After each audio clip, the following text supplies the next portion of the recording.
Terima kasih ya Tuhan untuk perkenanan-Mu yang boleh mengantarkan kami kembali dalam ibadah pada sore hari ini. Boleh menyatakan betapa baik dan betapa Allah yang kami sembah adalah Allah yang terus berkasih karunia di dalam kehidupan kami. Allah yang terus menyatakan segala kemurahan demi kemurahan melewati berbagai macam pergumulan tantangan. Kami tahu Tuhan Engkau yang selalu hadir bersama dengan kami. Dan yang Kau menerima setiap puji sembah yang sudah kami naikkan melalui pujian kami. Dan jika sebentar kami akan membaca dan merenungkan firman-Mu, kiranya Roh-Mu yang kudus boleh menolong kami untuk mengerti, memahami, dan juga melakukannya dalam kehidupan kami. Berkati hamba-Mu dan berkati kami semua ya Tuhan. Di dalam nama Tuhan Yesus kami berdoa dan mengucap syukur. Haleluya. Amin. Silakan Bapak Ibu duduk kembali. Shalom. Ya puji Tuhan. Ibu yang Bapak Ibu yang terkasih dalam Tuhan, mari kita bersama-sama membaca satu bagian firman Tuhan pada kesempatan sore hari ini di dalam Amsal pasal yang ke-17. Amsal 17 kita akan membaca di dalam ayatnya yang ke-16 sampai ayatnya yang ke-20. Kitab Amsal pasal 17 ayat 16 sampai ayat yang ke-20. Kalau sudah ketemu saya akan bacakan bagi kita semua. Bapak Ibu Saudara sekalian dapat mengikuti di dalam Alkitabnya masing-masing.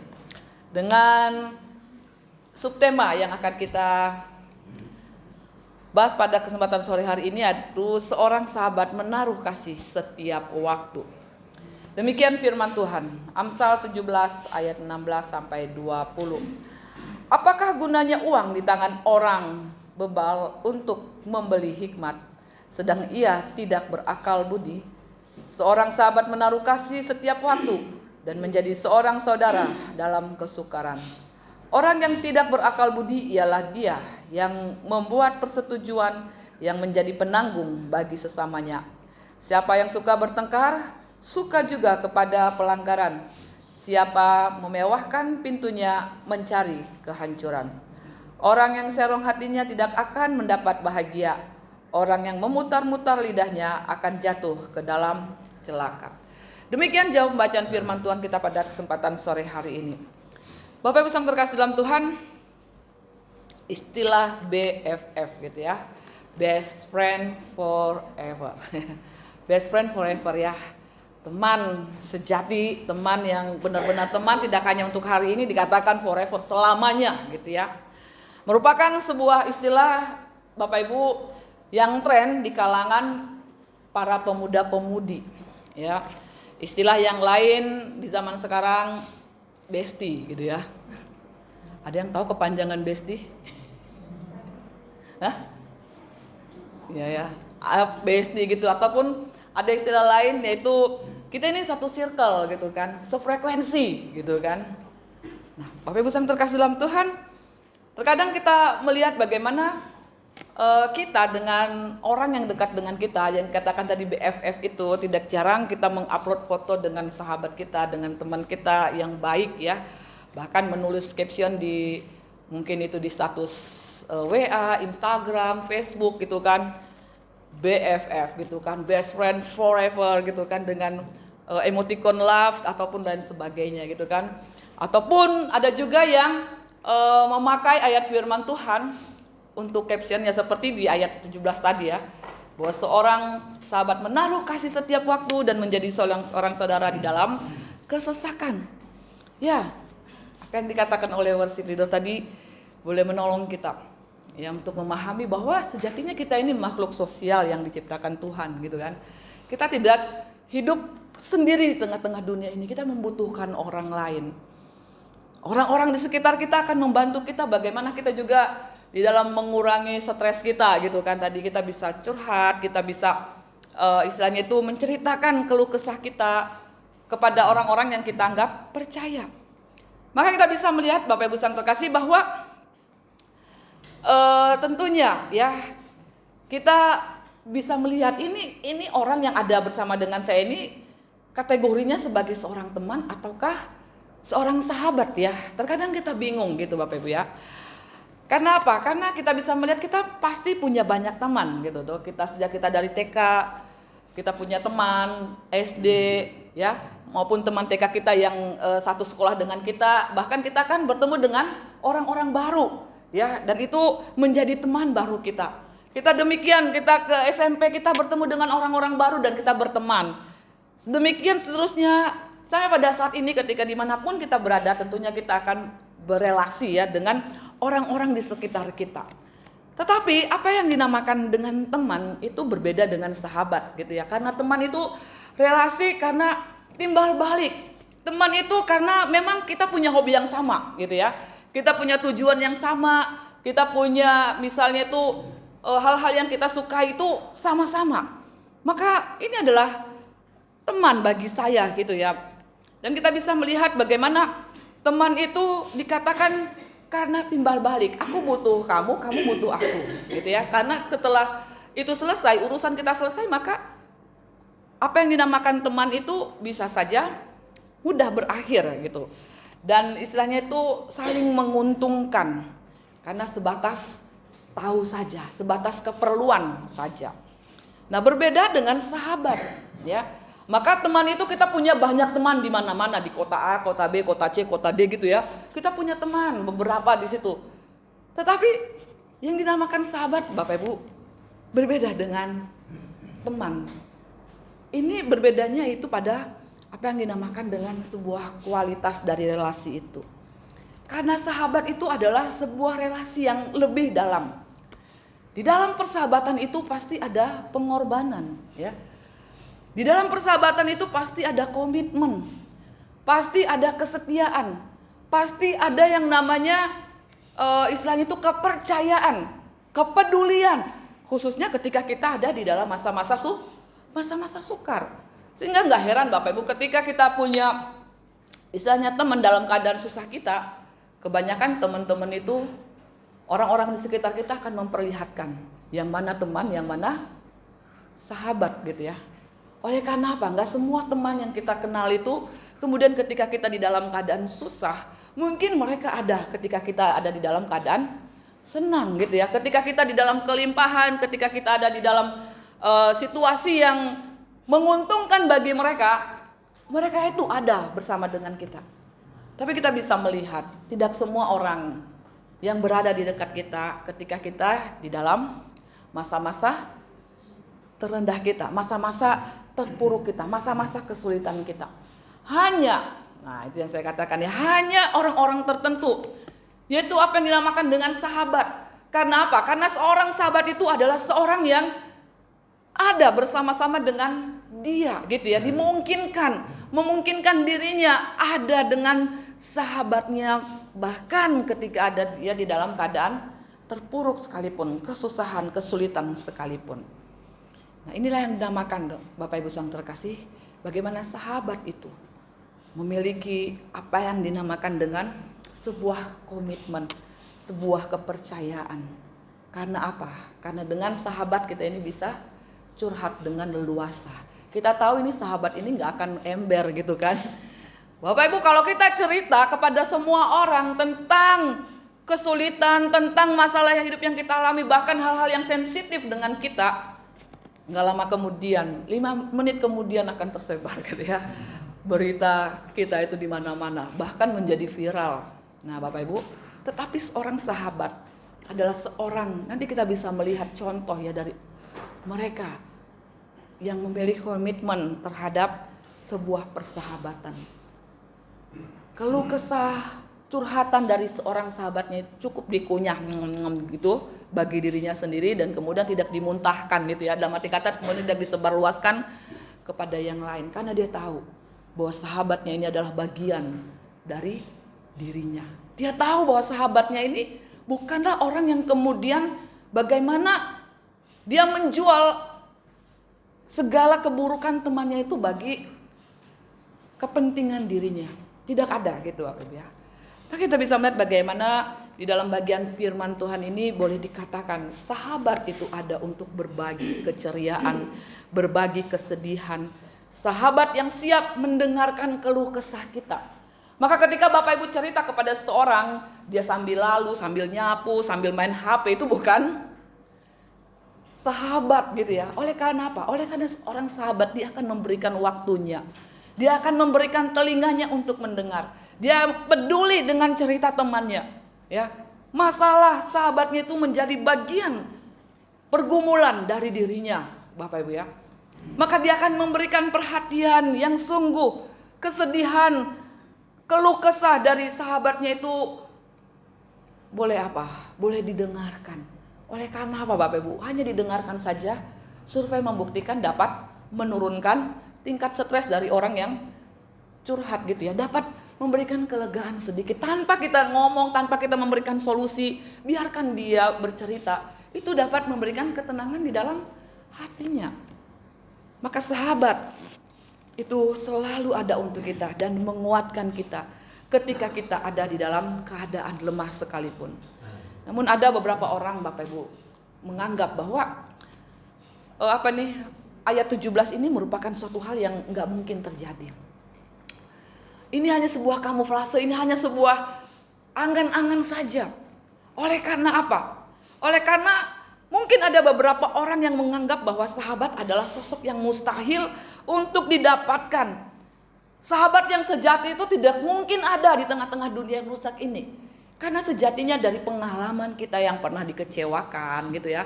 Pengalaman kita yang pernah dihianati. Pengalaman kita mungkin yang pernah disakiti. Bapak Ibu menimbulkan sebuah trauma dan membuat kita mungkin mengambil kesimpulan gak perlu teman-teman gitu ya. Gak perlu deket-deket amat. Karena realita yang sangat menyakitkan terkadang orang yang mengkhianati kita, orang yang menyakiti kita bukan orang yang jauh dari kita. Karena terkadang Bapak Ibu, orang yang terdekatlah yang menjadi maksud itu peluang besar untuk menyakiti kita. Kalau kita nanti kita bisa melihat atas dasar apa persahabatan itu kita bangun. Bapak Ibu yang terkasih, karena apa? Ada beberapa faktor yang menyebabkan seseorang kemudian kehilangan kepercayaan terhadap orang yang dianggap sahabat. Ya. Seperti pernah dikecewakan, seperti pernah disakiti, bahkan ada pula yang berpikiran bahwa dirinya itu hanya dimanfaatkan saja oleh orang yang dianggap sebagai sahabat. Maka menimbulkan Bapak Ibu satu hal yang pesimis bahwa sahabat sejati itu pada dasarnya itu tidak ada. Pada saat ini kita bisa melihat bagaimana sahabat sejati itu sangat sulit untuk ditemukan. Ya, sangat sulit terjadi. Oleh karena apa? Kita bisa melihat sejak kejatuhan manusia ke dalam dosa, ya. Bagaimana relasi yang dinyatakan oleh Allah yang begitu harmonis adanya, keberadaan manusia sebagai representatif dari kasih Allah yang dinyatakan itu telah dirusak oleh dosa. Kita bisa melihat bagaimana Adam langsung Bapak Ibu ketika jatuh ke dalam dosa, apa yang terjadi? Dia menjadi ego gitu ya. Dia menjadi orang yang egosentris. Dia menjadi orang yang apa? Pada akhirnya dia hanya menyelamatkan dirinya. Dia nggak peduli untuk seorang tulang rusuk, seorang pendamping, seorang sahabat yang Tuhan tempatkan bagi dia. Kejatuhan manusia ke dalam dosa merusak relasi yang harmonis yang telah diciptakan Allah. Dan manusia menjadi orang yang begitu egosentris. Semuanya bagi keselamatanku, semua bagi nama baikku. Sehingga dia katakan kepada Tuhan, Tuhan, perempuan yang kau tempatkan di sisiku, dialah yang memberikan buah itu kepadaku, lalu ku makan. Enggak segan-segan menyakiti. Tidak segan-segan Bapak Ibu. Istilahnya itu memberikan sebuah penolakan kepada penolong, kepada seseorang yang Tuhan tempatkan di sisinya. Dan kita bisa melihat di dalam dunia kita sekarang ini pun, ya, betapa manusia, relasi manusia dengan sesamanya itu telah menjadi rusak. Manusia akan menjadi orang yang kemudian munafik gitu ya. Mereka kemudian menjadi orang-orang yang apa? Berbuat baik, menyatakan satu hal Bapak Ibu dengan ada maksud, dengan ada tujuan. Maka seseorang sahabat yang Tuhan istilahnya itu tempatkan di sisi kita, terkadang bagi kita Bapak Ibu memberikan satu istilahnya itu ketidakpercayaan. Wah, jangan-jangan orang ini akan menyakiti aku. Wah, jangan-jangan orang ini nanti sama seperti teman-temanku sebelumnya, hanya memanfaatkan aku. Menaruh curiga kepada orang-orang yang sebenarnya Bapak Ibu Tuhan tempatkan di sisi kita, ya, untuk apa? Untuk mungkin dia boleh Tuhan tempatkan untuk mengingatkan kita, untuk menguatkan kita. Karena seorang sahabat yang baik tidak hanya ada di saat kita itu senang saja, namun dia akan ada di dalam keadaan sendiri gitu ya.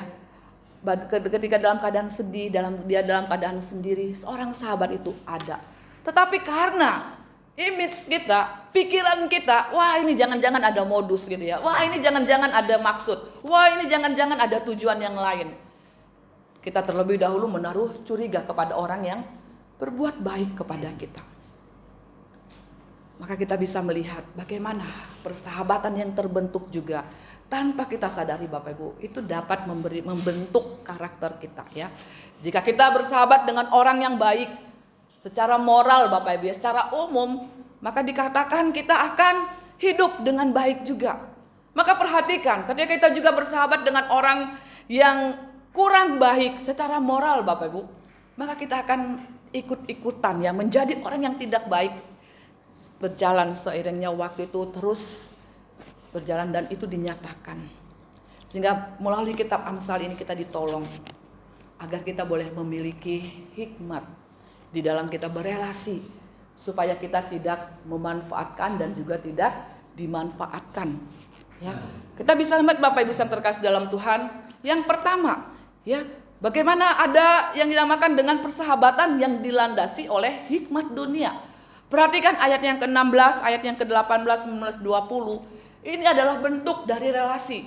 Ini adalah bentuk dari pertemanan, persahabatan yang didasarkan pada hikmat dunia, ya, pada hal-hal yang bersifat egosentris tadi, ya, pada hal-hal yang bersifat pada kepentingan diri sendiri.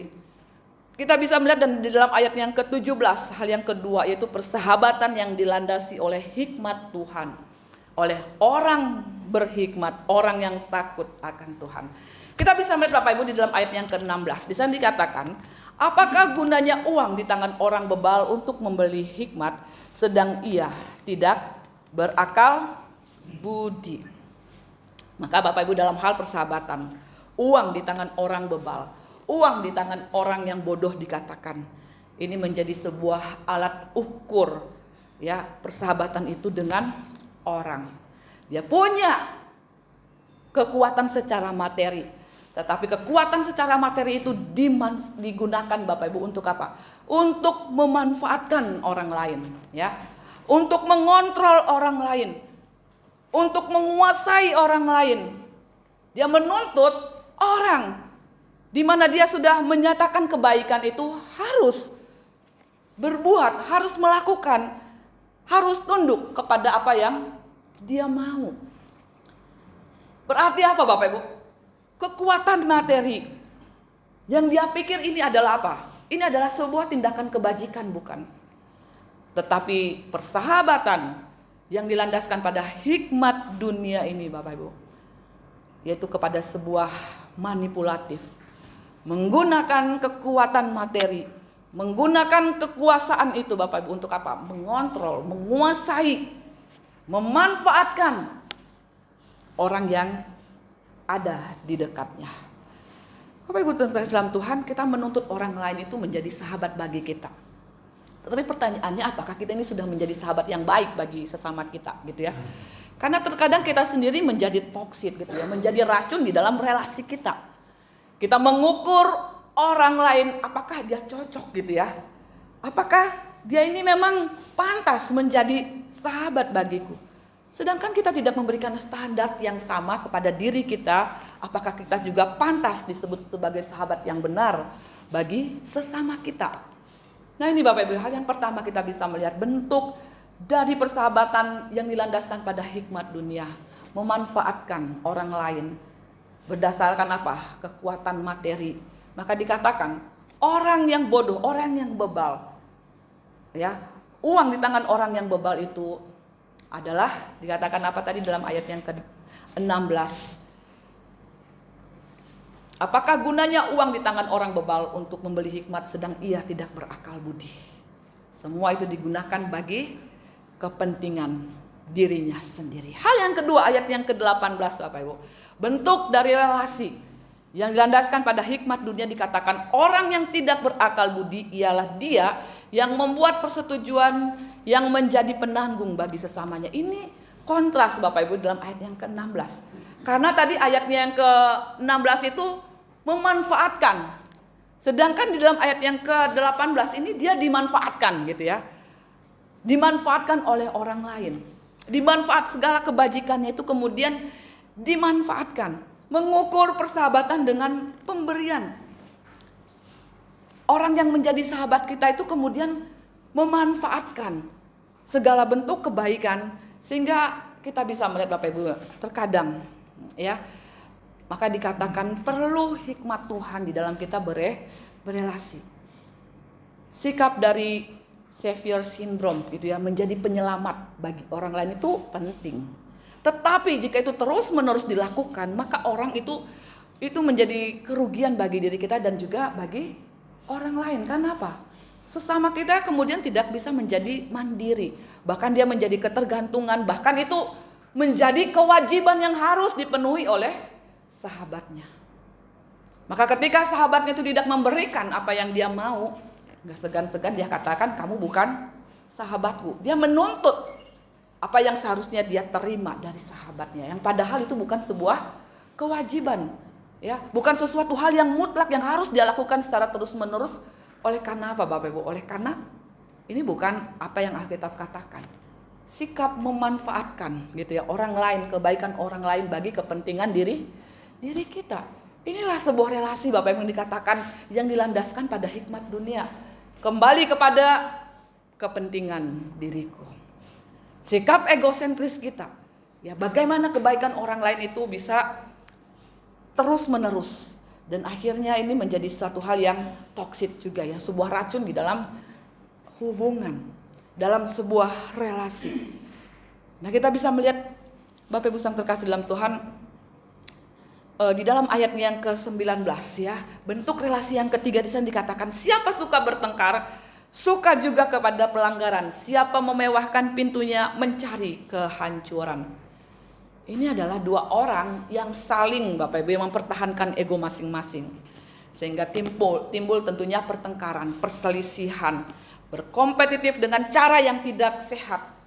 Ya, menghancurkan lawannya, ya menghancurkan bahkan temannya sendiri. Enggak segan-segan Bapak Ibu ya dihancurkan. Oleh karena apa? Oleh karena dia menjadi pesaing gitu ya. Dia mencari kelemahan sahabatnya untuk dijadikan sebagai kekuatan bagi dirinya untuk menghancurkan orang yang dia anggap sebagai sahabat pun. Oleh karena apa? Oleh karena relasi itu pada dasarnya telah dirusak oleh dosa. Dia tidak segan-segan Bapak Ibu ya, bagaimana dia menyombongkan pencapaian demi pencapaian yang sudah diperoleh. Sehingga bisa menimbulkan apa yang dikatakan iri hati terhadap sesamanya dan berujung kepada kehancuran. Di dalam relasi ini Bapak Ibu tidak ada jiwa untuk saling membangun satu dengan yang lainnya. Yang ada adalah jiwa destruktif ya, jiwa menghancurkan satu dengan yang lain. Mungkin tidak terlihat di permukaan ya, tetapi di dalam hati temannya ini menjadi pesaing bagi dia ya. Temannya ini menjadi kompetitor yang harus dihancurkan. Nah Bapak Ibu yang terkasih dalam Tuhan, dan di dalam ayat yang ke-20, bentuk dari relasi persahabatan yang didasarkan pada hikmat dunia dikatakan orang yang serong hatinya tidak akan mendapat bahagia. Orang yang memutar-mutar lidahnya akan jatuh ke dalam celaka. Ya, siapa yang dapat lurus hati di dalam menjalani kehidupan ini? Dikatakan gak ada. Gak ada orang yang sungguh-sungguh bisa lurus hatinya. Mungkin apa yang dia kerjakan itu baik, tetapi tujuannya seperti apa? Maksudnya seperti apa? Maksud dan tujuannya itu baik, tapi caranya salah. Itu juga sama Bapak Ibu. Relasi antar manusia yang telah dirusak oleh dosa. Bagaimana apa yang dikatakan, pikirannya selalu kepada hikmat dunia ini. Tidak pernah puas, tidak pernah bahagia, tidak pernah bersyukur. Selalu melihat temannya sebagai apa? Sebagai saingan yang harus dihancurkan.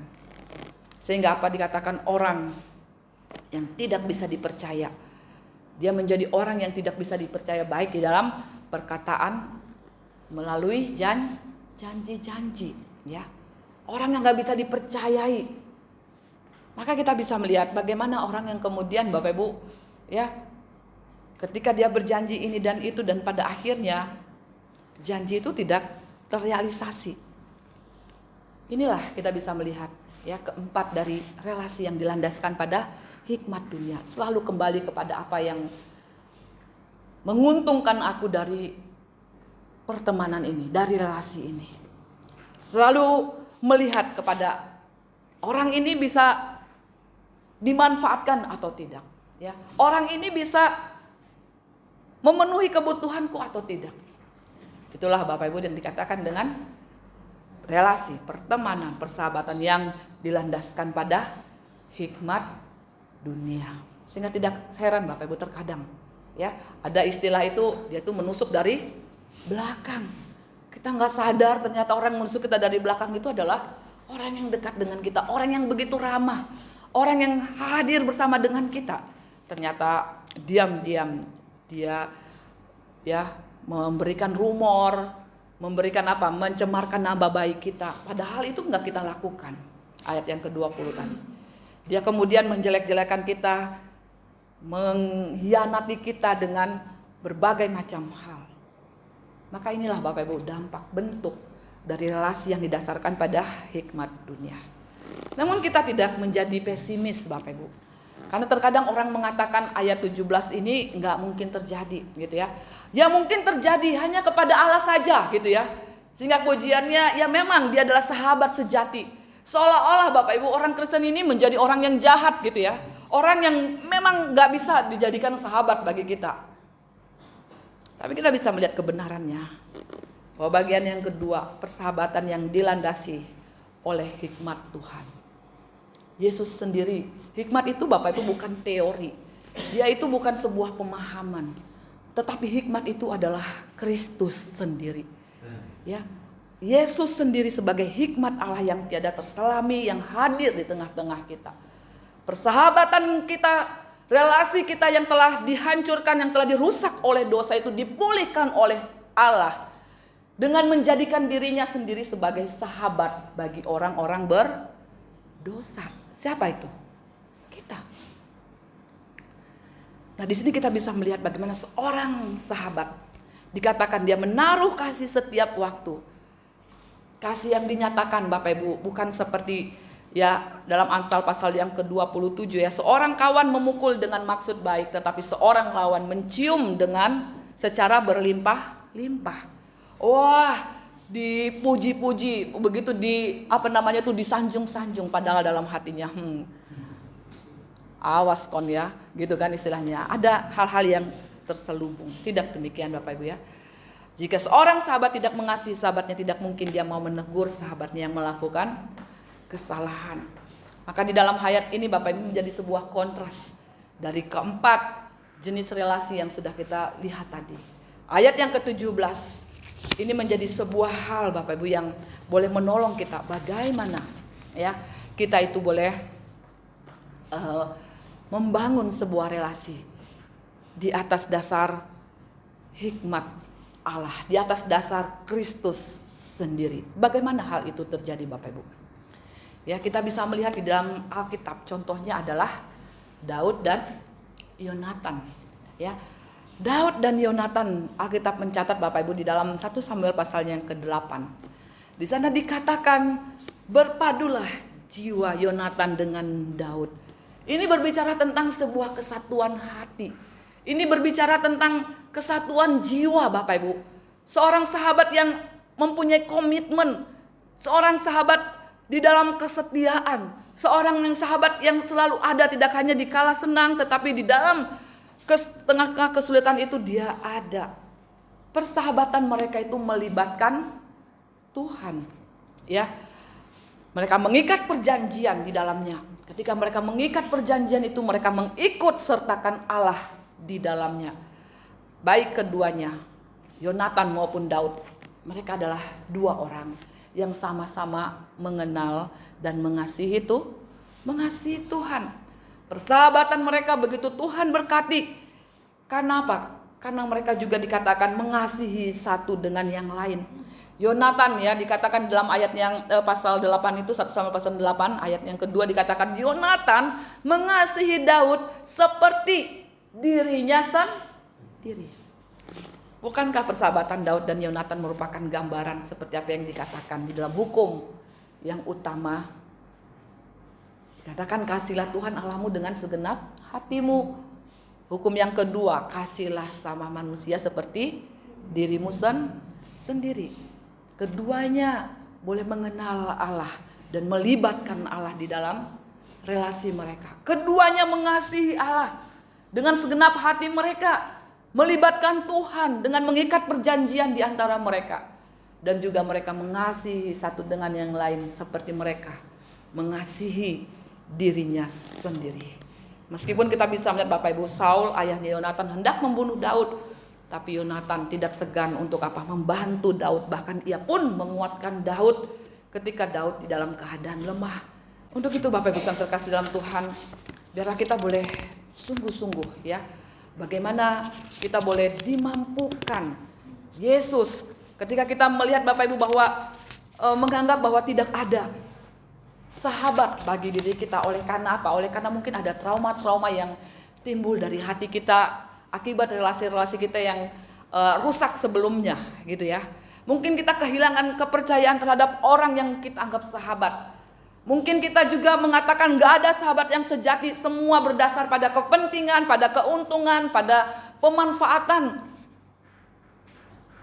Ataukah kita yang tidak bisa menjadi sahabat yang baik bagi orang lain? Mari kita melihat Bapak Ibu, Kristus sekali lagi memulihkan relasi yang dirusak oleh dosa itu melalui apa?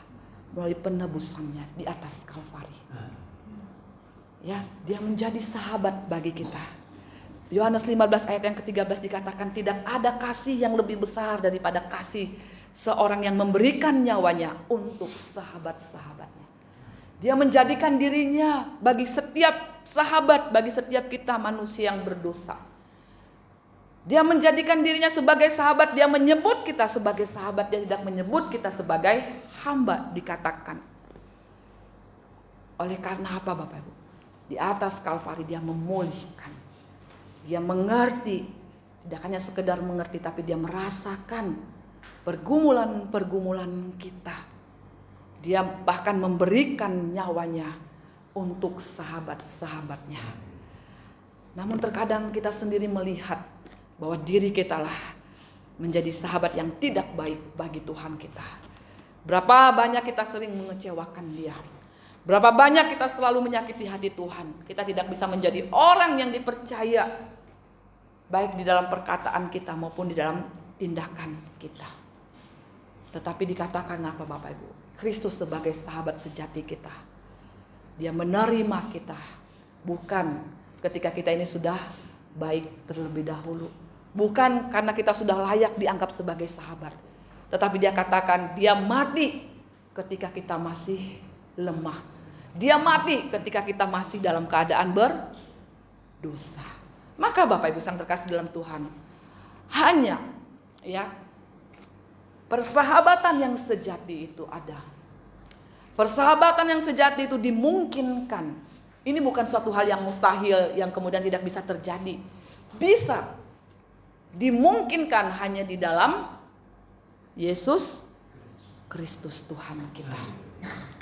Dia memulihkan kita sehingga kita tidak menuntut orang lain harus seperti ini, kita kemudian memberikan standar di dalam persahabatan kita. Tapi kita saling, maka dikatakan di dalam ajaran Kristen itu adalah kita saling ya. Kita tidak menuntut orang lain. Kemudian kita tidak ini berlaku untuk orang lain, tidak berlaku untuk saya. Masing-masing kita yang sudah ditebus oleh Kristus. Pola pikir kita akan diubahkan kepada hal-hal yang bersifat egosentris tadinya itu diubahkan. Dan Paulus menangkap hal ini. Dia katakan apa Bapak Ibu? Bagaimana ketika dia hidup ini bukan hidup untuk dirinya saja, tetapi dia juga hidup untuk sesama. Ya, terlebih dia hidup untuk Tuhan. Inilah yang memungkinkan kita Bapak Ibu. Sehingga dijauhkan dari pikiran kita. Hati kita diubahkan, hati kita dipulihkan, pikiran kita kemudian diubahkan. Tidak lagi menjadi persahabatan yang manipulatif, tidak lagi menjadi sebuah persahabatan yang saling memanfaatkan. Tidak ada lagi persahabatan yang kemudian saling menyakiti, saling mengecewakan, saling mengkhianati. Tidak. Oleh karena apa? Oleh karena masing-masing kita, orang-orang percaya, telah ditebus oleh darah Kristus. Maka persahabatan yang dilandaskan pada hikmat Tuhan akan mengarah kepada Kristus. Di dalam sifat dan karakternya ada sebuah kepedulian, Bapak Ibu ya, yang tanpa pamrih. Orang yang kemudian dinyatakan kasihnya itu tidak menjadi apa? Tidak menjadi wah ini sebagai sebuah wah ini perlu dimanfaatkan ini. Enggak. Dia tahu bagaimana dia juga harus bertindak. Pertanyaannya Bapak Ibu, apakah kita sudah menjadi seorang sahabat yang baik bagi sesama kita? Apakah kita sudah menjadi sahabat yang benar bagi sesama kita? Saya undang Bapak Ibu boleh berdiri bersama-sama.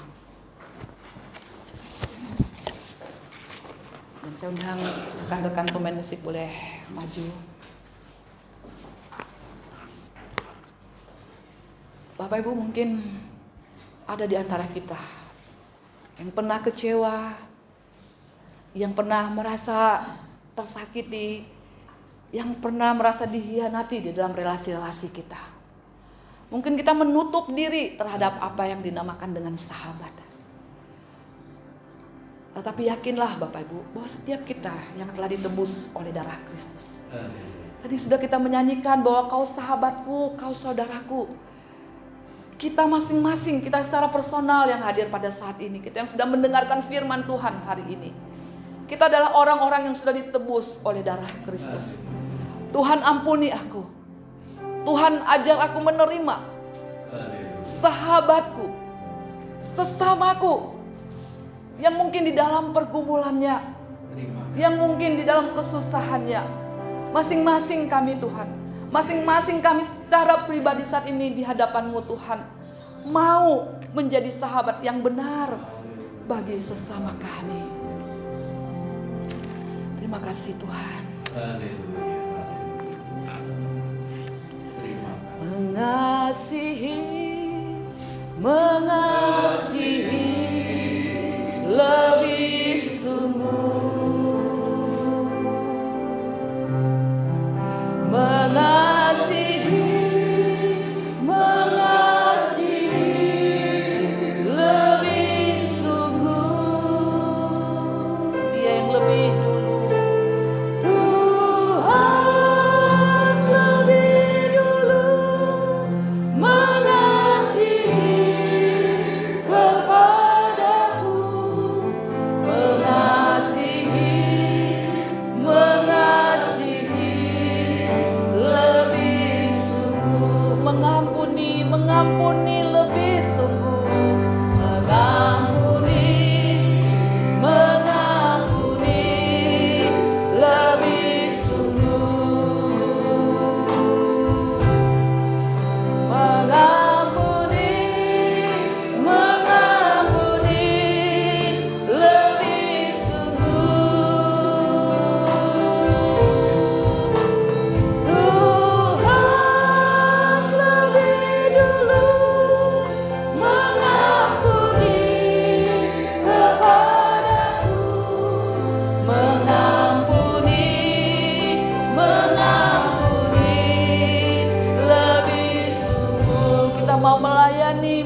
menyanyikan pujian ini, Bapak Ibu Saudara terkasih, adakah hati kita adalah hati yang mungkin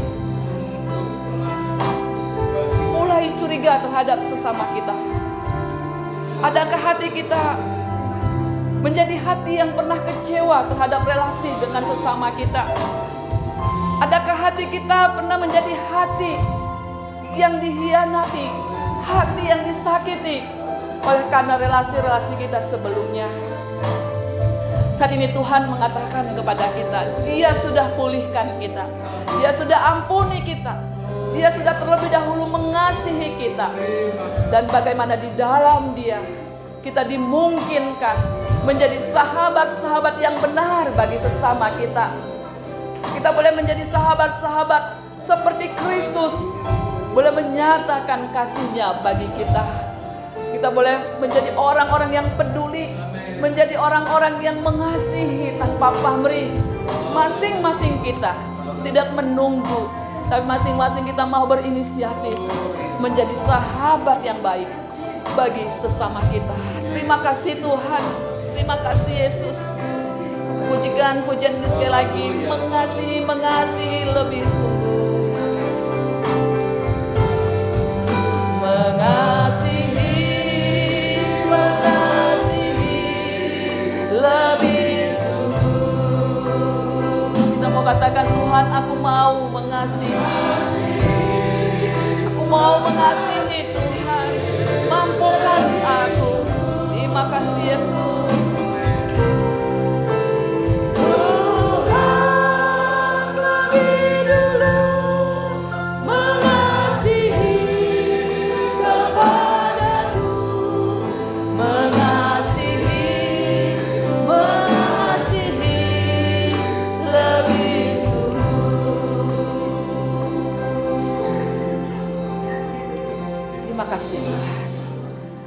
Bapak, terima kasih bahwa Engkau menjawab Tuhan, bahwa segala sesuatu yang tidak mungkin kami lakukan, kami tahu bahwa Engkau terlebih dahulu melakukannya bagi kami Tuhan. Engkau menjadi teladan dan contoh yang sempurna bagaimana kami boleh dimampukan di dalam Kristus, di dalam penebusan-Mu Tuhan, boleh menjadi sahabat, menjadi teman yang baik dan benar bagi sesama kami. Masing-masing kami yang telah ditebus oleh darah Kristus adalah orang-orang yang terpanggil, boleh peduli, boleh menjadi Tuhan orang-orang yang mengasihi, boleh mengampuni bagi sesama kami, baik kami maupun sesama kami Tuhan. Kami pernah menyakiti, kami pernah melukai, kami pernah mengkhianati, kami pernah Tuhan menjadi sahabat yang tidak benar di hadapan sesama kami. Untuk itu Tuhan, tolonglah kami. Kau mengampuni kami sehingga kami pun dapat memberikan pengampunan kepada sesama kami. Terima kasih Tuhan. Inilah doa dan permohonan kami. Di dalam nama Tuhan Yesus kami berdoa. Haleluya. Amin. Silakan Bapak Ibu duduk kembali.